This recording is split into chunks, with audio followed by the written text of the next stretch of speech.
Une question importante qui concerne votre destin et celui de votre famille: comment Jésus revient-il? Écrivez « Amen » pour recevoir la réponse. Le monde impitoyable, les guerres cruelles et la vie difficile nous rendent effrayés, malheureux, confus et impuissants.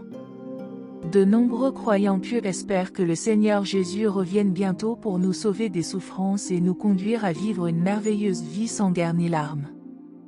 Alors comment réaliser ce bon vœu?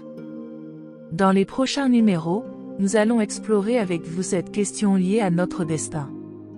Tout d'abord, explorons comment le Seigneur Jésus reviendra. Quant à cette question, beaucoup de gens peuvent dire que le Seigneur Jésus reviendra en descendant sur les nuées. En fait, il y a un moyen plus important dont il reviendra que sa venue en descendant sur les nuées. La Bible a prophétisé: « Voici, je viens comme un voleur. » Apocalypse 16h15. C'est pourquoi, vous aussi, tenez-vous prêts, car le Fils de l'homme viendra à l'heure où vous n'y penserez pas. Matthieu 24h44. Car, comme l'éclair resplendit et brille d'une extrémité du ciel à l'autre, ainsi sera le Fils de l'homme en son jour. Mais il faut auparavant qu'il souffre beaucoup, et qu'il soit rejeté par cette génération. Luc 17, 24-25. Ces prophéties nous montrent que le Seigneur reviendra dans les derniers jours en tant que Fils de l'homme. Alors, à quoi se réfère le Fils de l'homme? Sans aucun doute, il se réfère à la chair revêtue par l'Esprit de Dieu, autrement dit le Dieu incarné. Comme le disent les paroles de Dieu, cette fois, Dieu vient faire son œuvre non dans un corps spirituel, mais dans un corps très ordinaire. Non seulement est-ce le corps de la deuxième incarnation de Dieu, mais aussi celui dans lequel Dieu revient s'incarner. C'est une chair très ordinaire. En lui, tu ne peux rien voir qui soit différent des autres, mais tu peux recevoir de lui les vérités que tu n'as jamais entendues avant. Cette chair insignifiante est l'incarnation de toutes les paroles de vérité de Dieu. Elle réalise l'œuvre de Dieu dans les derniers jours et est une expression de tout son tempérament, que l'homme doit comprendre. Ne désires-tu pas ardemment voir le Dieu du ciel? Ne désires-tu pas ardemment le comprendre? Ne désires-tu pas ardemment voir la destination de l'humanité?